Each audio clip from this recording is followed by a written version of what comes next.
Okay, hello there. Welcome to another New York City news video.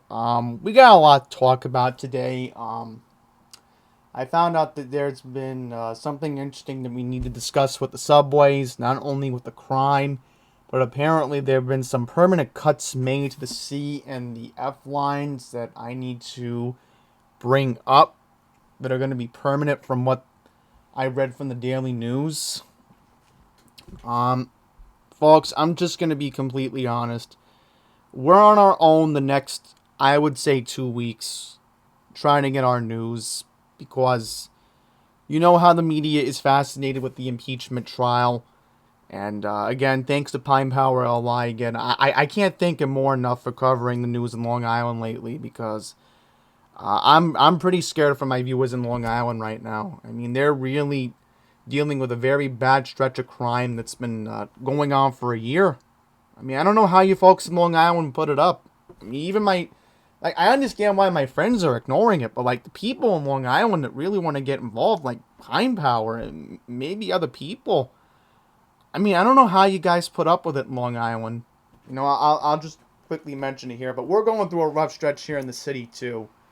Um, there is some stuff that has been happening in Queens, but again, we really gotta talk about the subway crime getting completely out of hand because 1981 is repeating itself all over again.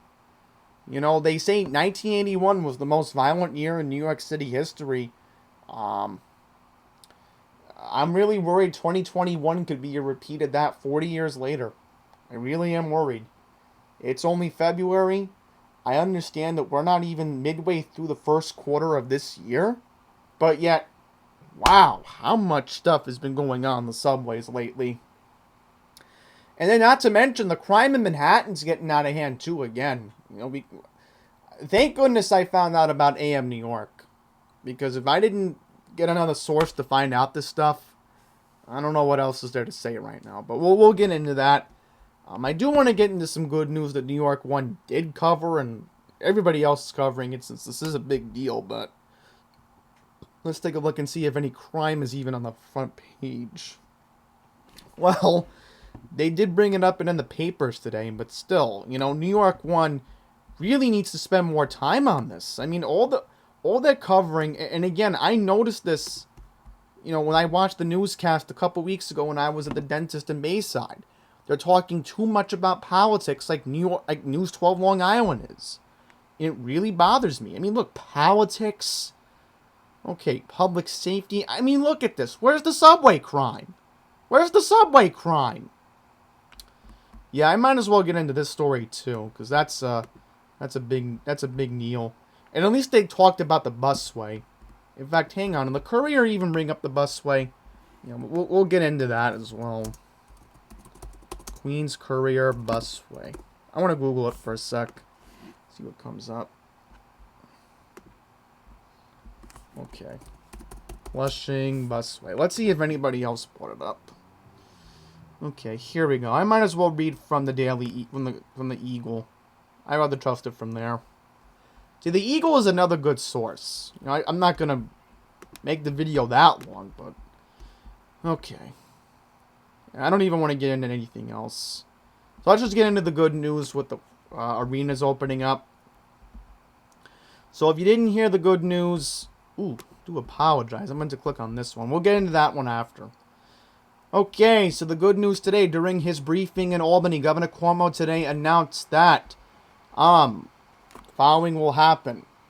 I do apologize for the I heard a loud noise outside. Good news. Arenas are allowed to resume hosting events with limited capacity starting on Friday. Is it Friday? No, Tuesday, February 23rd. Okay. Thought it was a Friday. Okay. So New York State, of course, tried the experiment with the Buffalo Bills game a couple weeks ago in January, letting a limited amount of fans into the outdoor arena in Orchard Park, New York.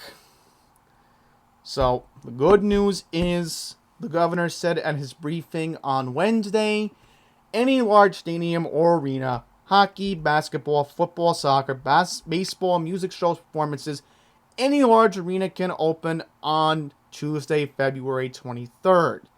The plan has been approved by the State Department of Health. So in a sense, we might start to get back to a normal. So this is how it's going to work. All arenas with an ability to host 10,000 fans or more will be limited to 10% capacity.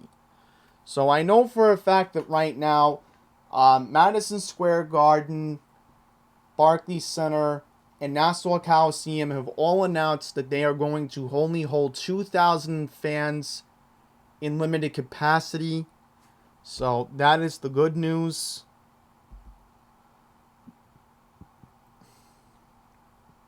Alright, here we go. Now, as far as the mass vaccination sites are concerned with Yankee Stadium and Citi Field, the governor was asked by a reporter today, virtually of course, if Citi Field and Yankee Stadium are still being used as mass vaccination site. The governor said they will work closely with Major League Baseball to figure that out. So, I am kind of important to figure out this thing it says right here. What about buying concessions in restrooms? That's a good question. Because the last time I was in Citi Field 2 years ago, they kept the bathrooms pretty clean. You know, the bathrooms, even though they're,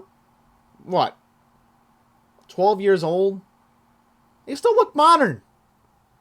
So, I wonder how it's going to work at Citi Field, because I'm trying to get back to a game this season. Now, the catch is you need to have a negative test. So, you must have a negative test prior to entry. So, that's 72 hours before, per said event. You must wear a mask during said event. But I'm thinking they're probably going to loosen the rules if, let's say, you're eating something. Because, I know the last time I went with my group, I went with people. We ate in the clubhouse because we didn't feel comfortable eating in our seats.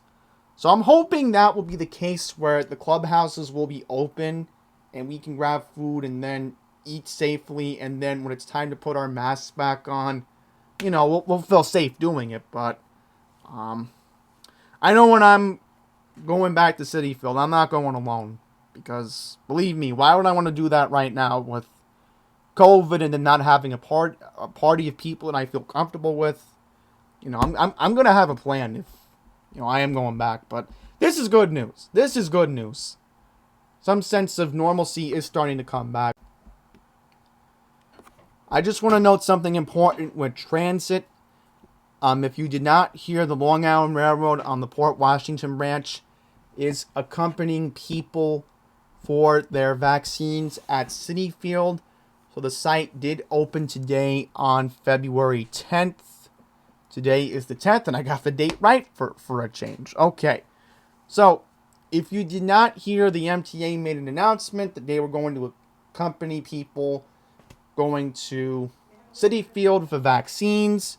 So the Port Washington branch will be regularly stopping at Citi Field until further notice. So I know that's a little bit of an inconvenience for some people, but you have to understand, this site is for Queens County residents only. So understand that I'm a Queens County resident. I could go to this place and get vaccinated. Just like the Bronx. You know, the Bronx is the same situation. Yankee Stadium, you have to be a Bronx resident. So, same case scenario there. Now, the good news is this site is open 24 hours a day. It will be closed on Mondays and Tuesdays. The other half of appointments at Citi Field are reserved for all food service workers and licensed TLC drivers to get their COVID-19 vaccine. So, I want to make something very clear here that on February 25th, the FDA is going to be holding a hearing on the Johnson & Johnson vaccine. Potentially on that day, they're going to make an announcement that the vaccine will be available for emergency use authorization and should be shipped out no later than Monday, March 1st. So This is a one-shot vaccine. It's not like the 2 shots with Moderna and Pfizer. So that will be a big boost for New York City to hopefully open more sites. I will also mention before we move on, the governor did announce today in terms of Queens County news, York College will serve as a site. So that is excellent news because who knows, maybe Queens College will be a site. Maybe LaGuardia Community College could have a site. Who knows, maybe even Queensboro Community could have a site. I mean, there's so many possibilities with getting these vaccines out. And you have Walgreens, CVS, I mean, they're all over Queens. So there's a chance that, in March, there's going to be more accessibility once you have the one-shot vaccine. But again, all depends on the 25th. All depends on the FDA at the hearings going to approve the vaccines. So I really don't want to talk about coronavirus that much, but this is just some developments that I've been hearing recently. So that's some good news. So now let's move on to our current epidemic of crime.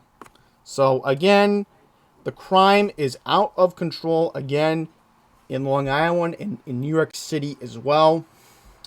I'll just mention that in Long Island, what is going on with the shoplifting over there in Long Island? I mean, it's been bad over there. I'll mention that Ulta, for an example, in Comac, they got robbed. Walmart, same situation than on Crooked Hill Road in Comac. I mean, thankfully in New York City, we haven't had any of that, but it may not even get reported. So let's get into how bad the crime has gotten with mass transit. So, here has been some disturbing incidents. 5 New York City subway slashings and a bus driver was assaulted. You just cannot make this stuff up. Okay, so look at this. Man's hand slashed in Queens. MTA bus driver smashed in the head with a 2x4. Man punched and slashed in the face on a D train. Man slashed in the face on the 6 line. Person slashed on the L. Man stabbed in the J. Woman shoved down to the tracks in the Bronx at 174th Street. By the way, I will mention was it Safan Kim? No, it was Marcus Solis, right. He did a report on Channel 7 about that, I think, last night. So that was a very good report he did. And by the way, I have met Marcus Solis. He really isn't... He's okay, but I didn't interact with him that much. Okay, so this has been a disturbing pattern of crime, and let's just face the fact that, again, I have been calling it out for years. I've even seen it in person. You have mentally ill homeless who have just taken over the city. And when they do that, you're going to see these disturbing incidents. And look at this. You have Sarah Feinberg, who, again, Sarah Feinberg is somebody who tries to get involved with the problem, but yet she can't. She asked the mayor to allow social workers to dispatch the 311 calls for incidents in the subway system. Well, that's fantastic, except here's the problem. Isn't the Bowery residents... I forget what the C stands for. Aren't they supposed to be involved with this? I don't know what else is there to say. And then you have de Blasio saying, oh, the system, it's safe. Then why is there an epidemic of mentally ill homeless who have taken over in the system? Explain that. Explain that. Alright, look at this. They say there's a drop in felonies, increase in burglaries and robberies, and 6 homicides over the past year. God, see what I mean? This is what happens when you have people who don't want to get involved.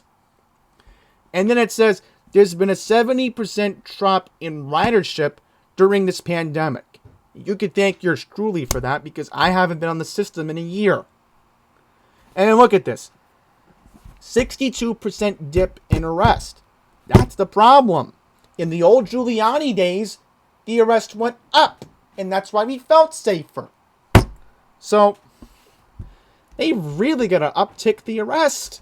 Especially for trespassing. Oh, look at this. A perfect storm. I don't know what this mayor is even talking about.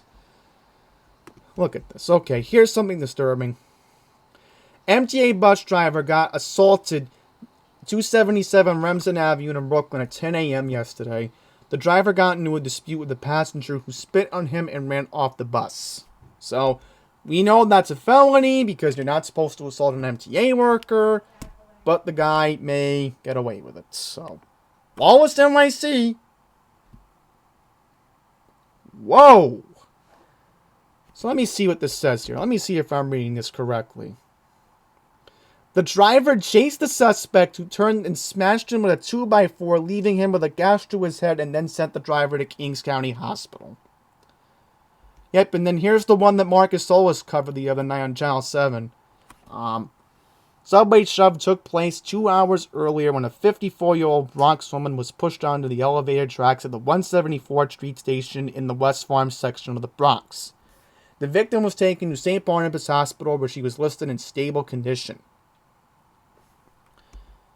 Oh, and then look at this.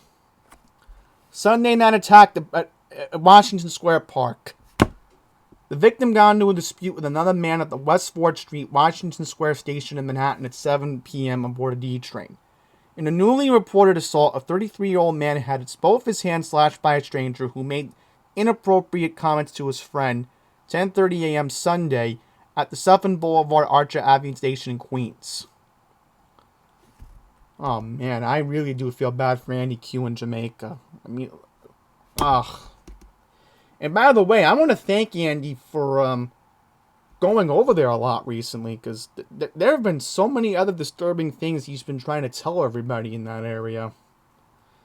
Oh, and look at this. This past Saturday, 30-year-old Bronx strap hanger was stabbed in the face on board a J train at the Kosciuszko Street station. Oh, look at this. Wednesday last week, 2 strap hangers were attacked in separate incidents.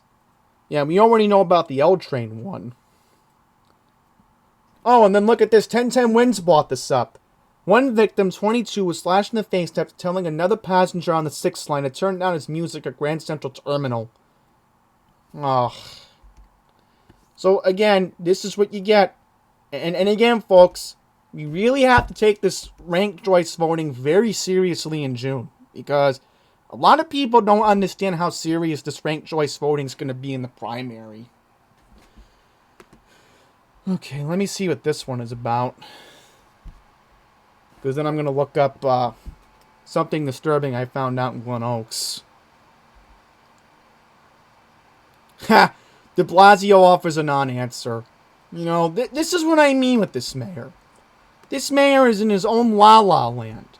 You know what it is? Because, again, you think he cares? He's going to be a predecessor to the next administration in January. My God.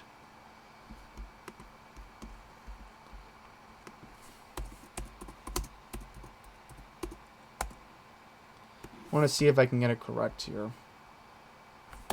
Do apologize, folks. Just let me get my name correctly here. Go back to Google. A little bit of a pause, but we'll get back to it. There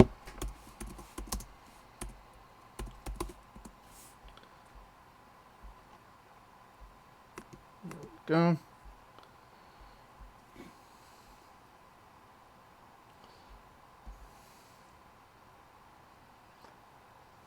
Oh, look at this. This is most recent. Police report 2 victims were robbed inside a Chipotle in the Queens Center Mall. The suspects took off on foot towards Queens Boulevard. The victims refused medical assistance. One of the workers also sustained injury after the perp removed cash on the register. So again, oh, this is in the Queens Place Mall. Wow. That's not what I'm looking for. Oh, by the way, folks, this is kind of important news. Unfortunately, we had a fatality on the 8th Avenue line tonight. Police report a person was struck by the A train is dead. This is at 8th Avenue and West 42nd Street, so that's the Port Authority station on the AC and E line. That is very sad, you know. I'm sure Patch might do a brief story about that. Oh, and look at this! Another 12-9 today. Police report person was struck by the F train at McDonald's Avenue in Brooklyn. Okay, so that's not what we're looking for. We're looking for something that happened in Glen Oaks. That's not it. Yeah, we'll get to the Astoria one.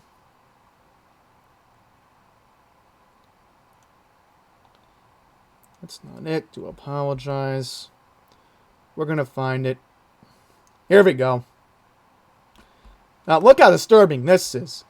Police report a man is going door to door in Glen Oaks, posing as an official from the New York City Department of Education, asking for used school supplies to be returned. A resident reported the man is Indian, driving a blue SUV. Another resident reported he is from a Long Island school district, asking for school supplies. After verifying with both school systems, the man doesn't work for either locations. The residents then notified the 105 precinct. It's an ongoing investigation. So, I bet the 105 is baffled about this. I can't blame them not one bit. Okay. So more crime news. And again, there's going to be more crime stuff. Believe me. So here's our first story. Senior citizen knocked to ground, kicked by a Manhattan bus passenger. A small child with attacker watches. Oh, and this happened in Midtown. Lovely. Nasty New York nanny with a child in tow pushed a 73-year-old woman down in the snow and kicked her because the peeved passenger didn't have enough room to squeeze by as she was getting off a Manhattan bus. The victim said she was trying to negotiate to a narrow path in the snow at West 57th Street near 8th Avenue, so not too far from Columbus Circle. So this happened last Wednesday when an impatient passenger exiting the bus pushed and kicked her. Oh my God, are you kidding me? So this person was just assaulted because she was just trying to get back onto the street. And again, I know that stretch of 8th Avenue very well. Wendy's is on 55th. Oh. So let's see. What bus was this on? I might know what bus this is. I might know what it is. Oh, no. No. Like I figured. This is probably the M20 M104 bus stop. Ah. Oh, now I remember. This is exactly where the TJ Maxx and McDonald's is. Because again, Wendy's is between 55th and 56th. And then Gristedes is not too far from there either. The senior citizen said the driver had stopped the bus shortly after 11 a.m. to wait for her, and he was allowing her to board from the back to keep her from having to walk to the front along the slippery ice. Okay, the victim said, "Please, I have to get onto the bus. They're holding the bus." Next thing she knows, she's in the snow. So very disturbing. The victim's name is Carol. So at least it's not Karen. She was shocked over her attacker's behavior. "I was swinging my cane at her. I said to her, 'Why are you doing this?' She never said a word to me." So, very disturbing. And they do have a picture of the suspect. The woman said several people trying to help her up after she was hurt. But it wasn't until 2 police officers stepped in that she was finally able to get back onto her feet. By then, her attacker had run off with the child. Cops caught up with her several days later and identified her as Tanaja Ederme, age 20, a Manhattan nanny. And then they caught her on camera at West 110th Street, the station. Oh, good, so they have arrested the suspect. Good. Odermeyer was arrested and was awaiting arraignment Wednesday night on charges of assault and endangering the welfare of a child. I mean, that is just disturbing.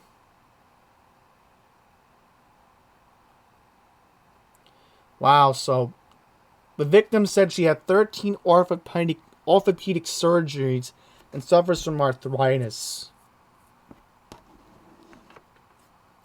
Wow, so this person has lived on again, off again in the city. Alright, so we'll move on to our next article. But again, in Midtown. And believe me, we're going to get to some more violent incidents in Manhattan later on in this video. Believe me, we will. Okay, next story. We have an update to the fake bomb hoax at Queens Center Mall that happened back in January. So we have an accomplice from California. So this is very interesting. Taylor McRee Lynn of Santa Rosa was identified alongside conservative agitator Louis Schechner. And remember, this is the incident where the Husky was in the car, inside the same Tesla. So they left the vehicle parked outside of the mall in Elmhurst on January 4th. The duo abandoned a Husky inside the electric vehicle. So they found a wire, very suspicious vehicle. So they caught up with one of the suspects on February 1st. Schechner was ordered released on his own reckonance, and he's free on $25,000 bail. Unbelievable. So, this is something you can't make up, you know. We found an accomplice involved in the incident. Alright, we're going to move on. No, I don't want to read this one. Let's move on to this one. I don't know why I opened that one. Okay, let's get to some notable MTA news, because there is some urgent stuff we need to get into. So, let's get into why Pat Foy can't reopen the subways overnight, as 24-hour vaccine sites are opening citywide. So, Pat Foy said today, oops, sorry about that, he couldn't figure out how to clean the subway system without leaving it closed to passengers from 1 a.m. to 5 a.m. each night. This has gone on since May 6th of last year, and City Council members scripted during an oversight hearing that it is time for the system to reopen for early morning riders. And again, there's been a historic trend that the highest overnight ridership is between 4 a.m. and 5 a.m. So, remember, this was issued by Governor Cuomo. And Foy said he's citing federal health guidelines that recommend transit agencies regularly disinfect surfaces within mass transit to stop the spread of coronavirus. So, this is what you get with Pat Foy.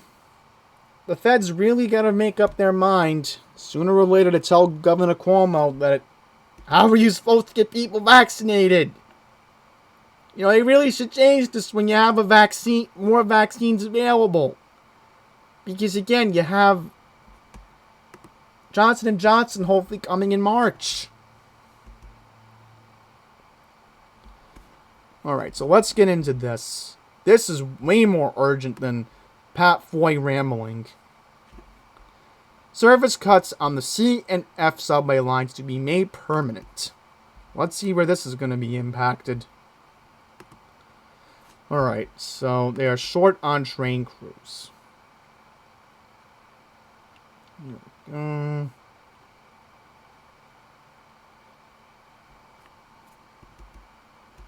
Let me see what I can find. Alright, here we go. So, the C line wait times from 8 to 10 minutes because of the R179 train issues. Okay, so let's see here.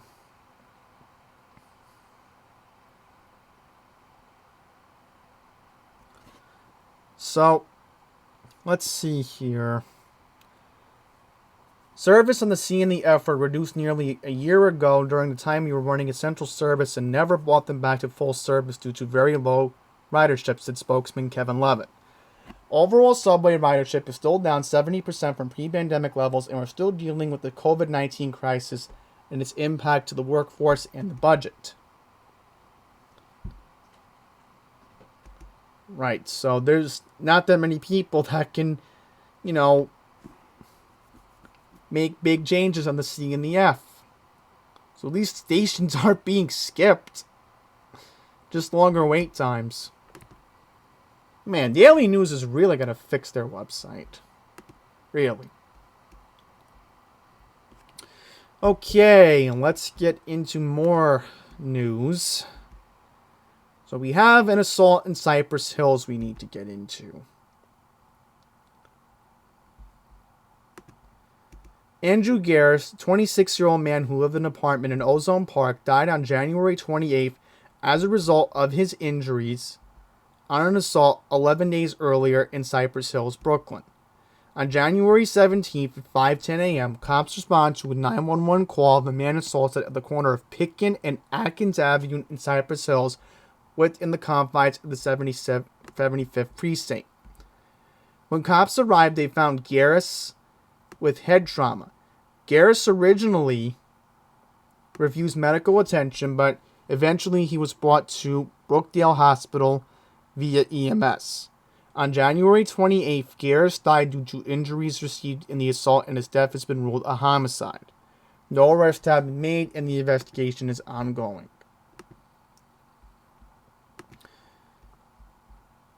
So AM New York even covered the same thing. I gotta give them credit. At least Brooklyn covered it too.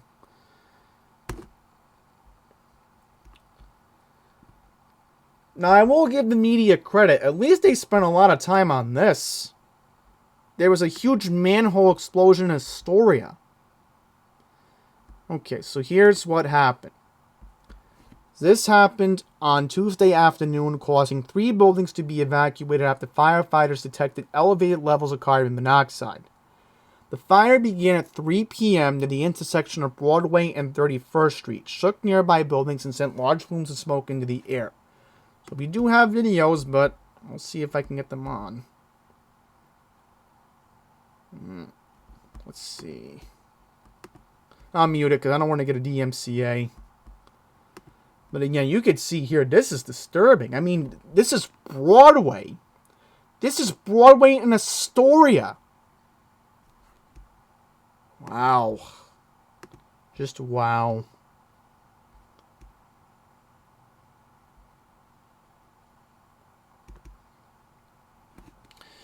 FDNY units responding to the scene evacuated 3 buildings in the area. The fire was under control around an hour after the explosion. And Con Edison did get involved.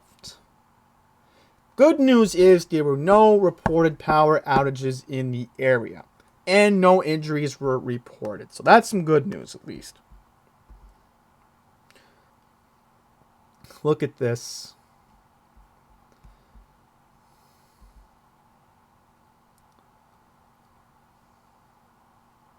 So we have another video here. See if I can mute it. Yeah, see that? There was a TV crew. Wow, look at that. One of the cars parked was impacted. Wow. Alright, so look at this, folks. Another home invasion in Queens, this time in Rosedale.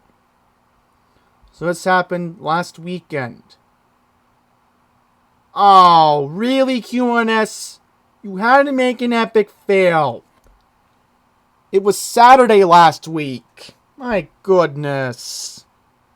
You know, what is going on with QNS lately? They can't seem to proofread. Alright, here we go. Saturday, February 6th at 12:20 a.m., 2 identified men snuck up behind a 50-year-old man as he was approaching the front door of his home at 249th Street and Hood Creek Boulevard. One of the men pulled out a firearm and told the homeowner to open the door. Once inside, one of the thieves hit the 50-year-old man in the head with a gun as the other took $400 in cash from the man's bedroom. Police arrived at the scene and apprehended one of the individuals. The others escaped through the home's rear window, according to the police. So we do have a video. Let's see.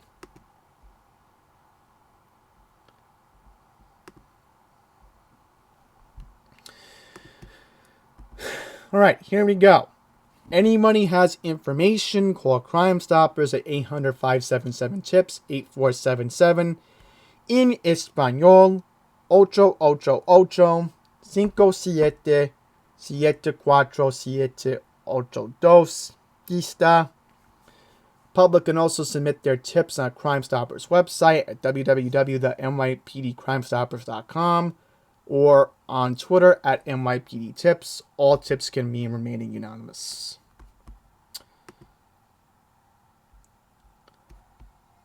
And we have to get into this one. Shooting reported in St. Albans. Cops are looking for a gunman who executed a man in broad daylight at a St. Albans street on a snowy Sunday afternoon. The deadly shooting happened at 2:50 p.m. on February 7th in front of the Golden Crush shop at 200-08 Linden Boulevard.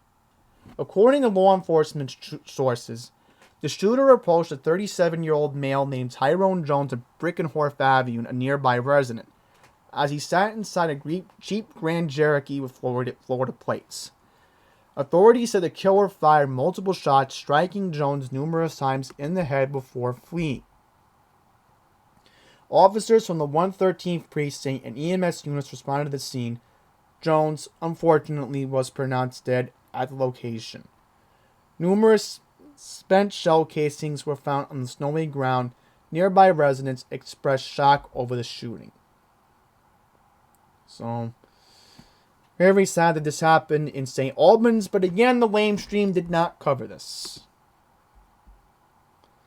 However, the mainstream did cover this. This was a very alarming story. Woman dies after being struck by a tractor-trailer in Midtown, so not too far from where Times Square is. This happened at West 45th and Broadway. Okay, here we go. Women die, and again, there's more stuff in Manhattan we're going to get into. Believe me, there is. And I do want to talk about the best way in Flushing, so we'll get into that. So, we're almost done. So, let's continue. So, this happened on Saturday at 3 p.m. Police responded to 45th Street and Broadway for reports of a pedestrian who had been struck by a vehicle. When police arrived, they found the woman conscious and alert, suffering from leg trauma.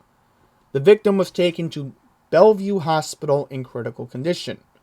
Sadly, at the hospital, she succumbed to her injuries and was pronounced dead. Ooh, and this is sad. This was an out-of-state resident named Tamar Road, age 64, of Gaithersburg, Maryland. According to the NYPD, she was struck by a tractor-trailer while crossing the intersection. The driver did remain on the scene, so this will not be a hit-and-run charge. So that's some good news on that end. So there have not been any criminal charges.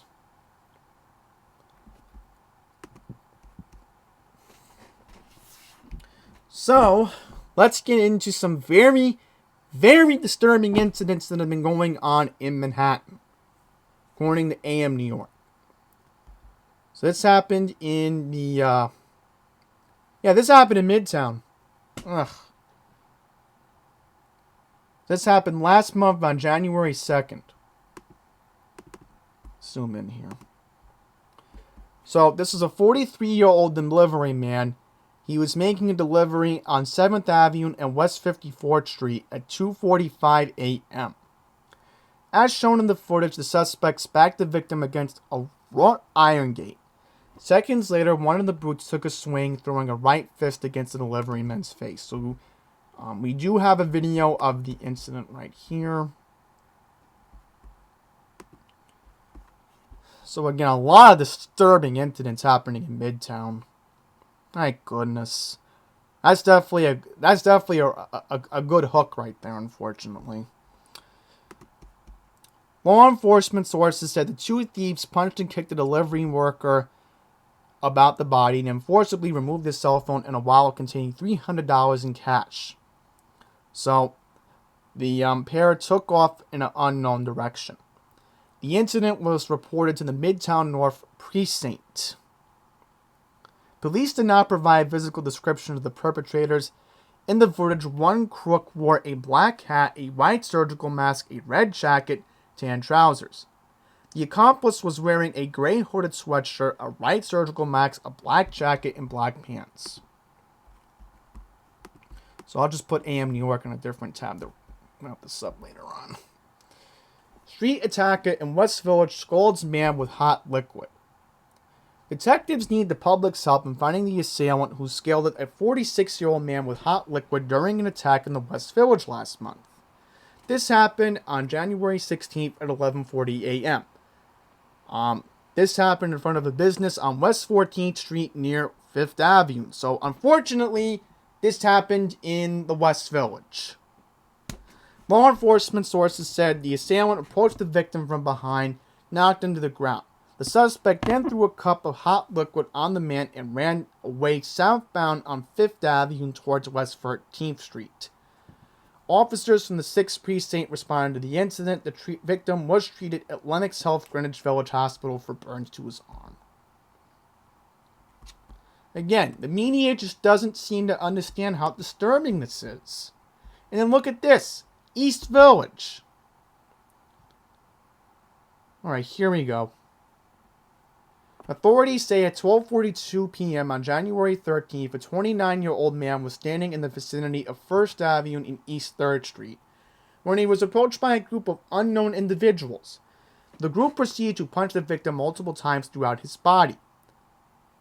The crooks then snatched the victim's cell phone before fleeing the scene on East 3rd Street. The victim suffered a fractured jaw as a result and was taken to New York Hospital's Bellevue for treatment. So we do have a video of it.